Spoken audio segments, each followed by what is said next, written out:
emotional responses to foreign policy can be dangerous traps. We have to understand that if you overinvest strategic bets in one partnership to the exclusion of others, or to sort of in a way that creates vulnerabilities, then it is going to be a problem for us. The current impasse in the relationship is the result of emotional and psychological triggers, not political and economic logic. President Trump may or may not be in office, but Trumpism is here to stay. Hello and welcome to Tracking Trump on DeKoder. I'm Nidhi Razdan.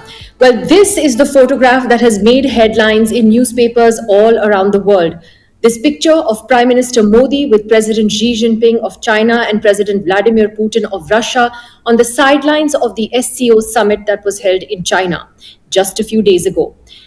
This comes at a time when we've seen deteriorating ties between India and the United States, largely driven by President Donald Trump's tariffs against India for buying oil from Russia, as well as repeated jibes against India by his key trade advisor, Peter Navarro, all of which have seen India-US ties plummet to a level that we haven't seen in decades. A carefully built relationship, strategic partnership between India and America has effectively been demolished in just a matter of weeks by Donald Trump and his administration.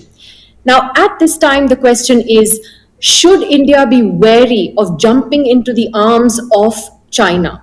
And I ask this question because even though there is a new warmth in the India-China relationship, and even though both countries were steadily working towards repairing ties in the last year or so after the Galwan incident 5 years ago, China continues to be an all-weather friend of Pakistan. It even supplied Pakistan with military equipment during Operation Sindoor. It continues to block India's efforts to ban Pakistani terrorists at the United Nations. We continue to have a serious border dispute with China. So there are huge issues of trust that remain with Beijing. And even though India is sending out a message of multipolarity in its meetings with the Chinese and Russian presidents, how does India navigate this diplomatic tightrope in the weeks and months ahead? Well, joining us today on the program, we're very happy to have with us someone who has immense experience in India's foreign policy. He has been India's ambassador to France, High Commissioner to Singapore. He served in the United States, has been in Prime Minister Modi's office.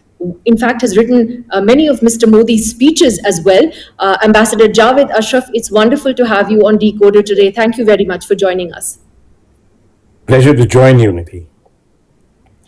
So I wanted to begin with this photograph that we introduced right at the beginning. How powerful is this image of Prime Minister Modi, Vladimir Putin, Xi Jinping? And according to you, what is the sort of message it sends out? Well, I think, the importance that has been given to this photograph in a moment in the course of a day-long summit preceded by a banquet is perhaps because of the current context and turmoil in India-US relationship. And it is something that has perhaps been heightened as a result of a perception that we tend to have that our foreign policy must be framed in an either-or framework. That is, we have to make choices between one side or the other. I think this photograph, as generally our participation in SCO, irrespective of the state of relations with the United States, is really a self-confident assertion of strategic autonomy, which has been the DNA of India forever and which has been the linchpin of our foreign policy. I think that SCO in and of itself is important because of the region it covers, from the Pacific all the way to Eurasian borders with Europe. It is now extending itself into Southeast Asia, South Asia, Gulf, and South Caucasia. So it is a region of profound importance to us. And as I said that, while there are multiple challenges within SCO, it is also a forum that we have to participate in order to shape its agenda and ensure that our security interests are not compromised. But as we have also laid out a very ambitious agenda, both during our presidency and also in this summit of SCO, which is security, connectivity, and opportunities. And I think connectivity is very important. Nidhi, as you know, historically, India has always been connected to the Eurasian landmass. We've had trade, we've had spiritual connections, we've had political connections. And I think Pakistan's creation, in a sense, ruptured that. And it is very important to find ways in which we can reconnect with this vast region, which has a very long history. And opportunities, Right. again, I think that in a diversified world, with multiple and volatile world, it is very important to have a very diversified portfolio of relationships. I think the point that you made, that what this photograph symbolizes is that India's foreign policy doesn't have to be and shouldn't be an either or, it shouldn't be seen in binaries, is very important. Yet I come to the point I made in the introduction. We know that there have been incremental steps India has been taking with China over the last year or more to try and sort of rebuild this relationship, which also hit a very, very rough patch since the Galwan clash. And we know China's relationship with Pakistan. So, would you advise a note of caution as we repair that relationship? And if you look at the statements issued by both India and China after the bilateral meeting between the two leaders, you can still see the divergence in terms of how India views it, peace and tranquility on the border, mutual respect, etc., vis-a-vis how China views it, which is that let's not let these issues derail the relationship. Your take. Absolutely right. I think that first thing I'd like to say that the statements on both sides, I did not see anything new. They were familiar statements. Both sides are very familiar with the challenges in the relationship. From our point of view, China is a principal geopolitical, economic, and security challenge. It exists at the bilateral level, it exists at the regional level, and it exists also in a global level, particularly with regard to the global governance architecture and multilateral institutions. I think, but it is equally important that we don't stay in a state of active conflict and heightened tensions with a neighbor with which we share 3,488 kilometers of border, which is a major power. And it is extremely important for us to set realistic goals in terms of easing tensions, normalizing relations, and expanding opportunities. Remember, China today is the preeminent industrial power of the world, accounting for 35% of global manufacturing output. And the next 10 countries account only for 37%. It is a dominant player in some of the critical technologies of the 21st century. So we have to find ways, but we are doing this without disregard to the history of the relationship or by overlooking the formidable array of challenges that continue to exist, or with any naive illusions about the future of the partnership. But I think it is important, as it has been with successive prime ministers, and with the current Prime Minister, Shri Narendra Modi, since 2014, he's made several efforts to normalize relations with China. There have been immense setbacks. We've had Doklam, we've had Galwan. We are fully aware of China-Pakistan relations, but that is not new. It has been there forever. And in fact, some of the most egregious cases of nuclear proliferation and missile proliferation exist between China and Pakistan. Despite all that, successive prime ministers have made efforts to try and find a way to at least inject a stability in that relationship so that we are not overly distracted from our national pursuit of economic development and enhancing stability in our periphery. So I think But can I this is ask you going to that be a is there is realistic step forward. realistic, yes, but is there a less? I mean, you're someone who's watched these relationships transform up close in the Ministry of External Affairs, like with the US, for Yes. example. But is there a lesson for Indian diplomats and the Indian political leadership that we shouldn't get carried away in our relationships with anyone, whether it was Ab Ki Baar Trump Sarkar or sitting on the swing with Xi Jinping in India some years ago. Is there a relationship that there needs to be a little bit of restraint and realism too in our rhetoric? We were breaking Chinese TVs when Galwan happened. Those the uncles were So breaking them on WhatsApp. So I'm just saying that we need to sort of not get so carried away. Yes, I think headlines can be a huge distraction in conduct of foreign policies.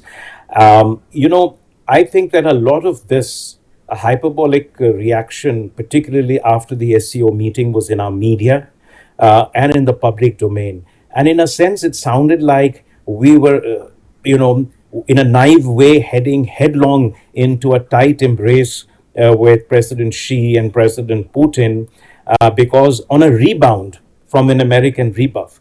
I think emotional responses to foreign policy can be dangerous traps. And I think that, even with regard to the United States, we have to understand that if you overinvest strategic bets in one partnership to the exclusion of others, or to sort of in a way that creates vulnerabilities, then it is going to be a problem for us. And I think you have just seen that with great powers there can be sometimes sudden U-turns, shifts, which they think they are capable of doing. Great powers have the belief that they can bend the world to their will, and therefore for India this actually reinforces the logic of strategic autonomy, that we need to be able to have that diplomatic space and the capability to deal with relationships on their own merit, because sometimes we end up missignaling to our own peril, and we end up missignaling to other countries as well, either a positive generation of unachievable expectations, as we can do sometimes in one relationship, or sometimes missignal a sense of threat or challenge to another country, and we end up transposing vulnerability of against one country into a vulnerability into another.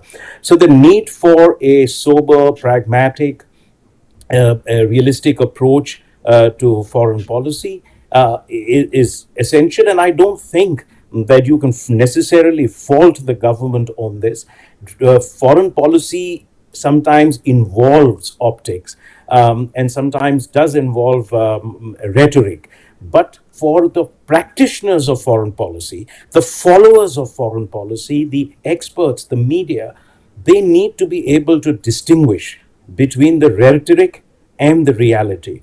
And the public projection should not get confused with private assessments, analysis, decisions, and strategies. And I think this is an important point in time where you have seen the euphoria of January and February on the arrival of Trump 2.0 era so swiftly and in such a precipitous Evaporate. manner, change into a bewildered rage about the kind of situation we are in, the volley of corrosive language that we are being subjected to every day. And this has completely changed public mood in India. But I think that it's important to cut out the noise, look at the substance. And I think the government is doing the right thing with the United States. And I'm sort of, in a sense, I adding something to a I wanted to question come that to you were that. going to ask. Yeah, which is exactly my next point, that we've heard actually from Commerce Minister Piyush Goyal just today in the media. He was speaking somewhere. He's actually still hopeful of a trade deal with the US by November, and we don't have dates yet on when these talks will actually resume. We've also had defense exercises taking place in Alaska, joint defense exercises. In that sense, is that part of that pragmatism, that realism, that you have to keep channels open, that this relationship cannot be allowed to sort of wither despite all the provocations? First, I think let me say this, that the government has response has been firm but restrained, and have always conveyed a sense of openness to negotiations, without in any way compromising on two sets of red lines. One, those relate to the sensitive economic sectors, and the second relate to sovereign choices that India is entitled to make.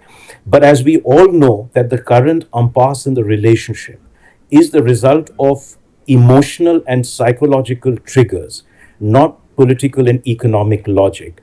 And therefore, negotiations sometimes in these situations become even more difficult. However, we've taken we have not got into a war of words. We have not getting into a confrontational state. We have kept alive the various institutions and threads of the relationship, and there is enough value and substance. And remember that this relationship has been transformed over 25 years through successive governments on both sides.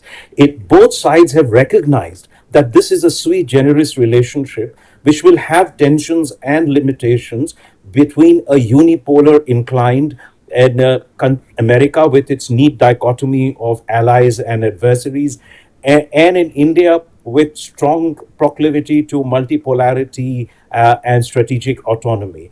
And because of this, we have also had the belief that there is relationship serves a much larger purpose, bringing economic and security gains for both sides, and in advancing an international order that suits our shared interests.